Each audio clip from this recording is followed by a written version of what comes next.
Herd immunity itu mendadak jadi populer ya, cuma kayaknya banyak yang sebenarnya nggak terlalu paham maksudnya. Jadi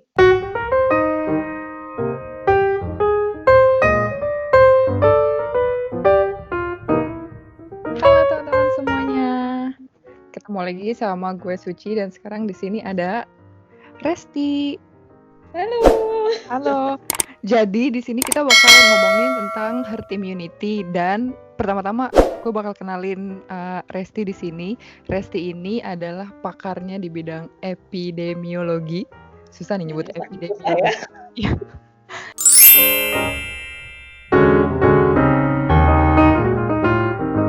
Dan Resti sekarang lagi di Swedia dan lanjut kuliah di Karolinska Institute.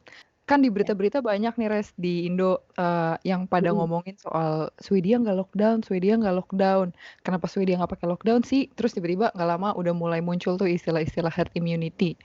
Nah, pas Mhm. banget pas kemarin outbreaknya Swedia, outbreaknya corona menyebar di Swedia itu, gue pulang ke Jakarta. Jadi sebenarnya aku tidak begitu memahami update kondisi di Stockholm atau di Swedia kayak gimana, jadi lebih baik aku langsung tanyakan kepada dirimu. Sebenarnya herd immunity itu apa sih, Res? Oke. Iya, herd immunity itu mendadak jadi populer ya, cuma kayaknya banyak yang sebenarnya nggak terlalu paham maksudnya. Jadi, secara sederhana herd immunity itu jadi, sebenarnya istilah ini tuh banyak dipakai tuh buat vaksin gitu. Jadi kalau di Indonesia kan ada tuh imunisasi dasar kayak hepatitis B, polio, dan seterusnya, itu tuh tujuannya untuk membentuk si herd immunity itu. Konsepnya herd immunity itu adalah kalau ada di satu tempat, kalau ada banyak orang yang punya kekebalan tubuh terhadap virus atau bakteri tertentu, nah virus sama bakteri itu akan susah buat masuk ke dalam, tempat itu gitu. Jadi kalau dalam konteksnya vaksin, kalau misalnya di satu tempat nih ada 80% orang yang udah divaksin, katakanlah misalnya vaksin polio, udah ada 80% orang yang divaksin. Nah, suatu saat ada orang yang membawa virus polio mau masuk ke daerah itu, orang-orang yang belum divaksin itu akan dilindungi sama orang-orang yang udah divaksin, gitu. Jadi, kalau sebagian besar orang di satu komunitas tuh udah punya imunitas, maka virus atau bakteri itu bakal susah menginfeksi orang di komunitas itu. Oke, jadi contohnya misalnya ada 10 orang, 8 orang Mhm, udah dikasih vaksin polio gitu. Nah, mhm. berarti yang 2 orang ini yang dilindungi kalau dia nggak perlu divaksin juga udah nggak apa-apa gitu ya? Iya, Dia nggak akan padahal kan 2 kena orang ini infeksi. sebenarnya rentan gitu kan buat kena kalau ketemu sama orang yang sakit. Cuma karena sudah dilindungi sama si 8 orang, jadi kemungkinan besar dia nggak akan kena gitu. Nah, tapi kan sekarang vaksin kayak misalnya si corona, kan ini tiba-tiba lagi ngetren nih gara-gara corona. Hmm, Sedangkan vaksinnya kan belum ada. Nah, terus betul. gimana tiba-tiba itu istilah muncul gitu? Karena tadi kan sebenarnya Mhm, 8 itu divaksin. Nah, kalau sekarang kondisinya vaksin nggak ada, hei, iya, aku oh, dari sudut pandang awam nih. iya benar. Orang tuh bisa punya kekebalan tubuh terhadap virus atau bakteri virus lah ya, bisa punya kekebalan terhadap virus itu satu lewat vaksin, yang kedua kalau dia udah kena infeksi virus itu gitu. Jadi kalau dalam konteksnya corona, konsep herd immunity ini menjadi populer karena banyak orang yang terinfeksi, dianggap si orang yang terinfeksi ini jadi punya kekebalan tubuh terhadap corona gitu. Oke, jadi kekebalan tubuh itu, nih stupid question. Jadi kekebalan Mhm, itu karena kan dia sebenarnya udah terinfeksi, tapi dia jadi iya. kebal gitu maksudnya. Jadi kalau dia udah terinfeksi, badannya dia itu udah membentuk antibodi kayak memori gitu, memori pasukan pertahanan yang jadi kalau Oh. virus itu datang lagi, dia nggak bakal kena lagi untuk kedua kalinya, kayak kayak cacar gitu loh. Jadi emang emang corona ini cuma cuma sekali bisa hinggap di satu orang nih ya, maksudnya infeksi ke satu orang dan dia nggak akan kena lagi selanjutnya. Makanya itu jadi sebuah kekebalan tubuh yang khusus tercipta gitu. Hah. Nah itu dia. Tapi kalau dalam konteks corona sebenarnya kita belum tahu pasti sih, apakah dia bisa cuma satu kali atau bisa berkali-kali gitu. Karena masih diteliti terus ya soalnya. Nah terus kenapa Swedia menerapkan strategi herd immunity? Resi tahu nggak? Nah, kalau yang aku baca dan dengar dari konferensi persnya ya, yang setiap hari itu ada Mhm. dari Public Health Agency, sebenarnya, mereka bilang tuh bahwa Swedia tuh nggak punya tujuan untuk mencapai herd immunity itu. Jadi Oke. tujuannya mereka, apa, strategi yang mereka saat ini tetapkan adalah strategi di mana restriksinya itu restriksi yang bisa bertahan lama gitu kan. Jadi nggak pakai lockdown, tapi tetap ada physical distancing. Walaupun mereka mengakui kalau by product atau apa ya, kayak produk sampingan dari strategi mereka ini bisa menghasilkan herd immunity. Tapi sebenarnya strategi ini tujuannya bukan mencapai herd immunity itu sendiri gitu.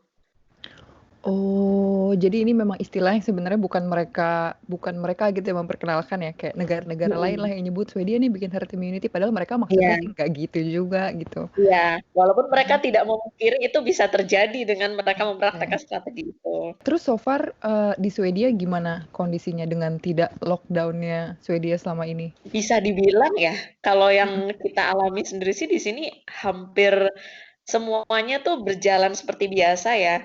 Dalam arti ya emang kita jadinya kuliah ya dari rumah, kerja dari Mhm. rumah. Tapi, karena di sini tuh nggak diciptakan suatu hukum yang baru, jadi semuanya tuh sifatnya cuma rekomendasi aja. Jadi, kalau misalnya kita harus travelling, kalau kita merasa butuh, ya kita tetap bisa pergi, gitu. Kalau anak-anak tetap sekolah, ya sekolah kayak biasa aja, walaupun ada physical distancing di sekolah. Jadi, mungkin kalau dibandingin sama di Indonesia, di sini nggak terlalu ada banyak perubahan sih, kecuali physical distancing di mana-mana, gitu. Sama mungkin di sana nggak pakai masker juga ya orang-orang, kan kalau di Indo nih semua orang pada berbagai macam masker lah tuh, udah ada masker kain dan masker scuba atau apapun itu. Di Swedia yang aku dengar juga malah katanya, salah satu temenku di sana nggak dijual secara umum juga kan ya di apotek-apotek. Mereka sebelumnya nggak jual secara umum kayaknya, tapi baru 1 bulan belakangan ini dia mulai Oh ada. baru ada. Cuma di website-nya Public Health Agency itu, dia Mhm. nulis bahwa, it it is not necessary gitu, nggak terlalu perlu buat pakai masker itu. Dia lebih menekankan yang paling penting adalah kamu physical distancing sama cuci tangan sering-sering gitu. Kalau dari segi culture, mungkin kalau di Swedia kan emang orang-orangnya dari sebelum corona juga udah menjaga jarak gitu nggak sih sama Iya. orang asing lainnya. Jadi sebenarnya itu kayak, himbauan yang easy gitu buat dilakuin kalau aku ngelihatnya ya, dari culture Iya iya, Sweden. setuju. Tapi kalau di Indo Iya. kan kita suka kongko-kongko gitu, suka nongkrong-nongkrong gitu, jadi kayak, susah gitu. Anyway, balik lagi ke herd immunity, menurut kamu seberapa efektif itu buat dilakuin? Kalau dalam konteks corona ya, Mhm. sebenarnya kita belum tahu pasti, apakah herd immunity itu, bisa dicapai dan efektif. Karena, eee, satu kita belum tahu si virus ini tuh waktu misalnya kita terinfeksi gitu, kita nggak tahu apakah dia tuh antibodi kekebalan tubuh kita tuh bertahan seumur hidup buat mencegah virus itu datang lagi. Yang kedua, kita juga nggak tahu apakah kalau kita kena corona 1 kali, kita nggak bisa kena lagi gitu, karena sekarang tuh penelitiannya udah ada bahwa virus corona tuh ada berapa strain gitu, ada beberapa jenis gitu. Kita nggak bisa pastiin kalau kita udah kena yang satu, nanti terpapar lagi sama strain yang lain, kita terinfeksi atau enggak tuh belum banyak lah penelitiannya. Efek sampingnya menurut kamu apa? Kalaupun memang misalnya Kalau strategi ini diterapkan ya, mhm sebenarnya tuh infeksi virus corona ini kan karena penularannya itu lewat droplet, mhm, agak susah dihindari ya. Maksud aku kalau misalnya orang tuh ketemu kalau kontak orang itu berdekatan terus sering gitu ya pasti mau nggak mau cepat atau lambat akan ketularan juga. Yang paling penting itu adalah fasilitas kesehatannya siap nggak buat nanganin segitu banyak orang. Kalau kayak di Swedia mungkin mereka bisa agak loose terhadap, strategi untuk menangani si corona ini karena fasilitas kesehatannya siap. Mereka punya, buat mendiagnosis orang ini kena corona atau enggak tuh cepet, terus ICU-nya banyak. Jadi kalaupun banyak orang yang sakit, tenaga kesehatan sama fasilitasnya tuh siap menampung gitu. Tapi oke. kalau di negara lain nggak tahu misalnya let's say di Indonesia gitu, kalau misalnya sekolah dibuka lagi terus kasusnya meningkat tuh, apakah fasilitas kesehatannya siap buat menampung itu atau enggak gitu. Kalau enggak, nanti kayak korbannya jadinya orang yang sakit sama tenaga kesehatannya sendiri sih kalau menurutku. Nah, kalau di Swedia, mereka pas tahu nih, salah satu orang punya gejala-gejala Covid, itu langsung dirawat atau gimana? Kalau himbauan dari, Public Health Agency Mhm. sama 1177 yang di sini itu yang untuk, Hospital fasilitas ya? ya, itu Mhm. mereka bilang kalau misalnya gejalanya ringan, mau itu corona, mau nggak corona, pokoknya kalau gejala mirip corona tapi gejala ringan, udah stay aja di rumah gitu selama 2 minggu mengkarantina diri sendiri. Tapi kalau misalnya gejalanya memberat, misalnya kita kayak merasa makin lama kok makin lemes, makin lama kok makin sesak, kita nggak boleh pergi ke klinik gitu, nggak boleh pergi ke klinik, tapi kita harus perginya ke IGD rumah sakit.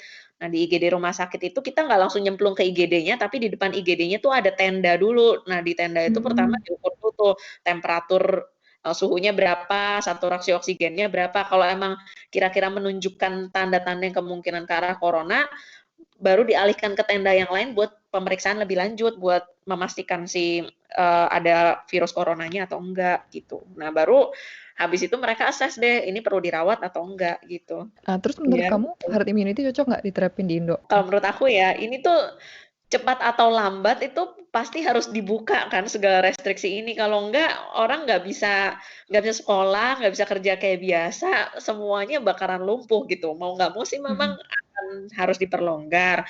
Cuma sebelum itu diperlonggar, kalau itu diperlonggar itu akan mencapai herd immunity pasti cepat atau lambat. Cuma sebelum itu terjadi menurutku fasilitas kesehatan sama sistem buat mendiagnosis, corona itu harus diperbaiki dulu di Indonesia. Karena kalau di Indonesia sekarang dari orangnya ada gejala aja sampai buat nunggu pasti dia confirm corona atau enggak tuh makan waktu berapa hari kan. Nah, sementara berapa hari itu kan, ya dia bisa nular-nularin ke mana-mana, terus makan resources juga kalau dia dirawat di rumah sakit gitu. Kamu kan udah tahu nih beberapa macam apa ya bakteri dan virus yang pernah terjadi sebelum corona. Kira-kira kalau corona kapan dia akan menghilang gitu, Res? Atau akan selesai gitu kan kayak semua orang nih di sini kayak aduh ini kapan kelarnya gitu.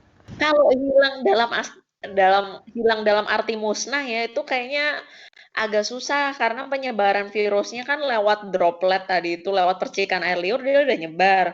Udah gitu transportasi sekarang kan kemana mana dari kota ke kota, dari negara ke negara juga gampang.